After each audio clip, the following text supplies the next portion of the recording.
성도님들 반갑습니다. 11월 22일 월요일 말씀 묵상입니다. 오늘 묵상 본문은 사사기 9장 46절에서 마지막 57절 말씀입니다. 오늘 본문에서는 세겜 사람들과 아비멜렉이 결국 어떻게 되는지를 말씀하고 있습니다. 하나님 앞에서 악을 행한 자의 결말이 어떠한지를 생생하게 보여주고 있습니다. 본문 46절에서 49절 말씀입니다. 아비멜렉이 세겜 사람들의 지지를 받아 기드온의 아들, 즉 자신의 형제들 70명을 죽이고 왕이 됩니다. 세겜 사람들로부터 전폭적인 지지를 얻습니다. 하지만 이는 얼마 가지 못합니다. 사사기 9장 22절, 23절은 이렇게 말씀합니다. 아비멜렉이 이스라엘을 다스린 지 3년에 하나님이 아비멜렉과 세겜 사람들 사이에 악한 영을 보내심에 세겜 사람들이 아비멜렉을 배반하였으니 이들의 평화롭던 관계는 3년을 넘지 못하고 깨지게 됩니다. 세겜 사람들이 아비멜렉을 배반한 것입니다. 그 소식을 듣고 아비멜렉은 세겜 사람들에게 보복을 가합니다. 세겜 사람들을 선동하여 아비멜렉을 배반하게 한 가알이란 자를 쫓아내고 세겜 성읍의 사람들을 죽입니다. 오늘 본문에서는 아비멜렉의 계속되는 보복을 말씀하고 있습니다. 아비멜렉의 공격 소식을 들은 세겜 망대에 있던 사람들이 엘브릿 신전의 보루로 도망합니다. 엘브릿 신전은 바알브릿 신전을 의미합니다. 보루는 은신처 밀실을 의미합니다. 바알 우상의 신전 안 밀실로 도망했던 것입니다. 약 1000명이나 되는 사람들이 도망하여 숨은 곳이라고 하니 그 크기가 어느 정도인지 짐작이 됩니다. 세겜 망대 사람들이 엘브릿 신전 보루에 숨어 있다는 소식을 아비멜렉이 듣게 됩니다. 그리고 아비멜렉은 자신을 따르는 자들과 함께 나뭇가지를 들고 그곳으로 갑니다. 그리고 그곳에 불을 놓습니다. 그렇게 하여 세겜 망대 사람들을 다 죽입니다. 이때 죽은 자가 약 1000명이나 되었다 합니다. 세겜 사람들에게 엘브릿 신전은 어떤 곳입니까?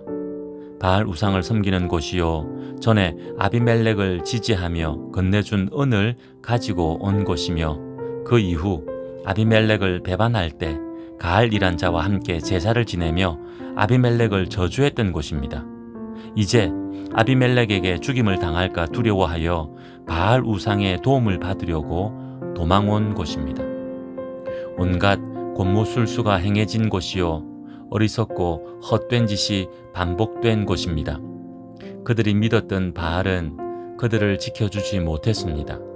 그들 스스로가 만든 어리석은 믿음인 언약의 바알이란 믿음은 그들을 파멸시키고 말았습니다.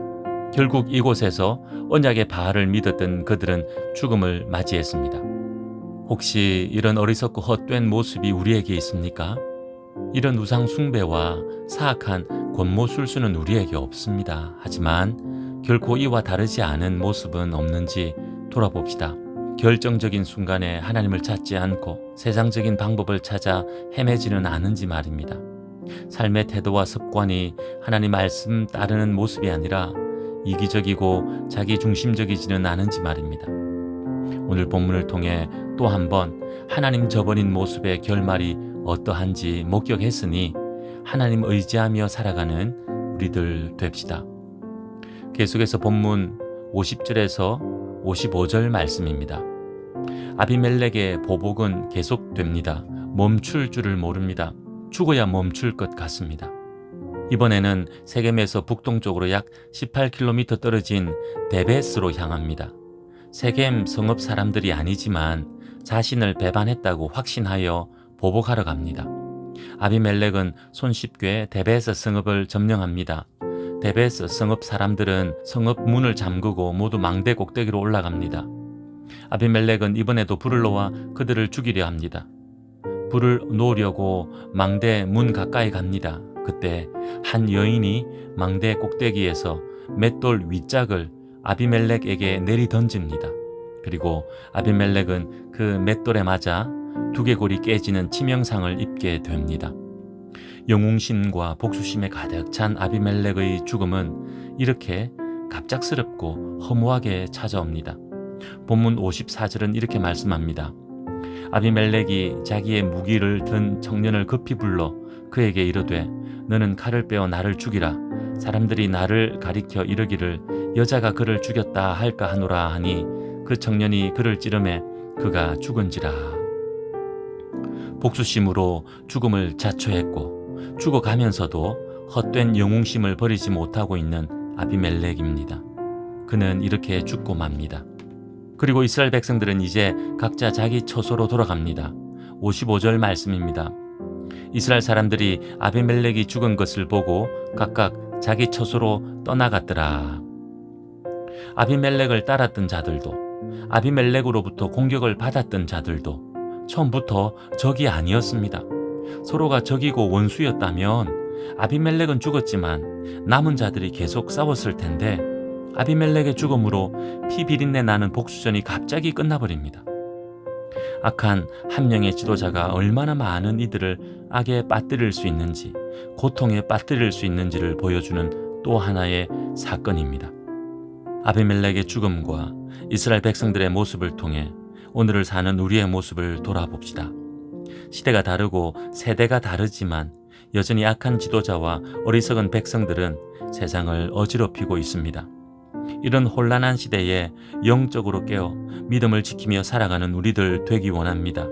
편을 가르고 상대편을 적으로 여기며 죽이려 하는 모습은 오늘 우리 삶의 여러 곳에서 찾아볼 수 있습니다. 때론 우리도 어느 한쪽 편에 서서 상대편을 그렇게 노려보고 있기도 합니다. 이런 어리석은 모습을 깨닫고 하나님 편으로 돌아서는 우리들 됩시다. 사람들을 향해 하나님의 이름으로 정죄하고 복수하려는 모든 것들은 성경이 교훈하는 것이 아님을 기억합시다. 복수에 미쳐 날뛴 아비멜렉의 죽음이 어떠했는지를 기억하며 원수를 사랑하라 하신 말씀과 복수하는 것은 하나님 손에 있다는 말씀을 기억하며 살아가는 오늘 하루 됩시다. 마지막으로 본문 56절 57절 말씀입니다. 아비멜렉의 죽음과 세겜 사람들의 죽음이 그들의 악행에 대한 하나님의 심판이었음을 말씀합니다.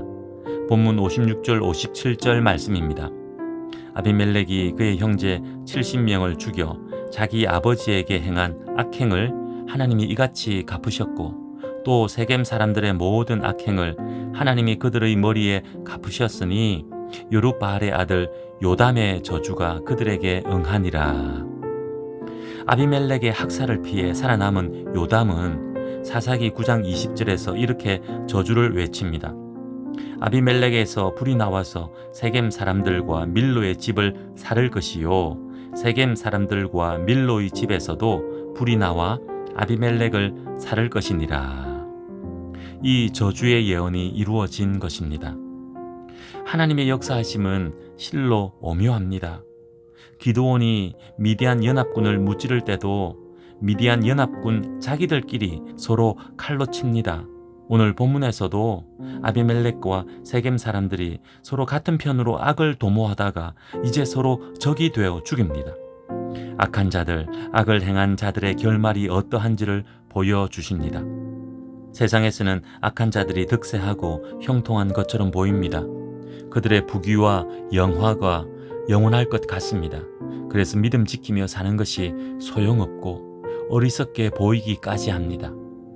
하지만 하나님께서는 말씀을 통해 분명하게 선포하십니다. 악한 자들의 결말은 하나님의 심판이라고 말입니다. 그들이 도모하며 행한 모든 악행은 스스로 놓은 올무요 스스로 판 무덤이 되어 결국 그들을 멸망하게 만듭니다.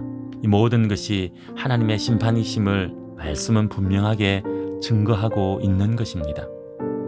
오늘 우리는 악인들의 꾀를 따르지 아니하며 죄인들의 길에 서지 아니하며 오만한 자들의 자리에 앉지 않는 삶 살아 하나님의 복 받기를 간절히 소원합니다. 기도하겠습니다. 하나님 아버지, 악인들의 결말을 보게 하셨습니다. 하나님의 심판임을 알게 하셨습니다. 우리의 모습을 겸손히 돌아보아 악인의 자리에서 떠나게 하시고 은혜에 합당한 모습으로 살게 하옵소서. 오늘도 영적으로 깨어있게 하셔서 악한 모습을 분별하게 하옵소서. 악한 자들의 형통을 부러워하지 않게 하시고 의인의 자리에 믿음으로 서게 하옵소서. 예수님의 이름으로 기도하옵나이다. 아멘. 오늘은 나라와 민족을 위해 기도하는 날입니다. 오늘 본문을 통해서도 보았습니다. 악한 지도자로 인한 환란을 말입니다. 이 나라 이 민족의 지도자들을 위해 기도합시다. 백성들과 국민들을 위하는 올바른 지도자들이 되게 해달라고 기도합시다. 코로나의 어려움을 놓고도 기도합시다. 하나님의 능력으로 이 모든 어려움에서 벗어나도록 기도하는 오늘 하루 되기 원합니다. 오늘도 믿음으로 승리하십시오.